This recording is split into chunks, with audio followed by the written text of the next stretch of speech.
بسم الله الرحمن الرحيم. اللهم صل وسلم وبارك على سيدنا محمد وعلى اله وصحبه وسلم. ازيكم يا حبايبنا في كل مكان، عاملين ايه؟ يا رب تكونوا دايما بألف خير. النهارده ان شاء الله هنتكلم عن موضوع مهم جدا، وجالي في الكومنتات كذا سؤال بيسأل السؤال ده. ما هو السؤال بقى؟ السؤال ان واحده بتقول يا ام احمد البط بياكل في بعضه، يا ام احمد البط اجنحته مدلدله من كتر ان هو بياكل في بعضه، بيشرشب دم من كل حته عشان بياكل في بعضه.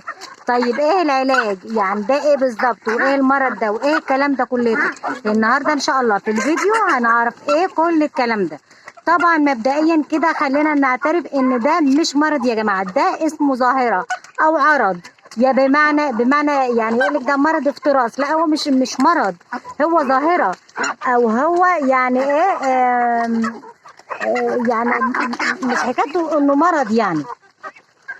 طب نعالج الموضوع ده ازاي؟ نعمل ايه؟ طبعا كنا في الاول نعمل وما زلنا بنعمله ان احنا مثلا نمسك البط نقص يعني المنقار بتاعه من قدام كل 5 ايام نقصه، لان بعد كل 5 ايام بيرجع يتكرر تاني.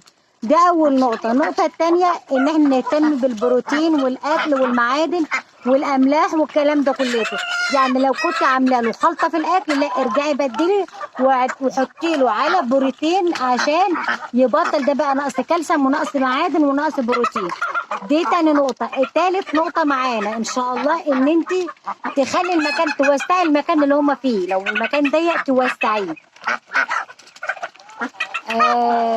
يعني لو هو المكان ضيق توسعيه. تمام. برضو في نقطة كمان نعملها ان انت ما تخلوش في النور كتير. يعني لو هو في لندا طفي اللندا بالليل، عشان لما انت بتكون عاملة اضاءة طبعا بيقعد ياكل في بعضه وكده. برضو رابع نقطة، لو هي بطة عندك واحدة بتاكل تشتري البطة دي من وسط البط بتاعك. تمام. ما فيش اكتر من كده على فكرة في موضوع ظاهرة الافتراس. زي ما قلت لكم هي مش مرض، هي ظاهرة. تلاقي بطة كده بتاكل يبقى الكل بياكل زيها. تعلمهم لا، زي ما قلت لك لو في بطة شيليها من وسط البط. بتهيالي في الموضوع ده ما تقدريش تعملي اكتر من كده. بتمنى طبعا الفيديو يعجبكم والمعلومه تكون بسيطه ووصلتكم اصلا، وان شاء الله اشوفك على الف خير، فيديوهات جديده ووصفات جديده مع ام احمد، ومع الف سلامه.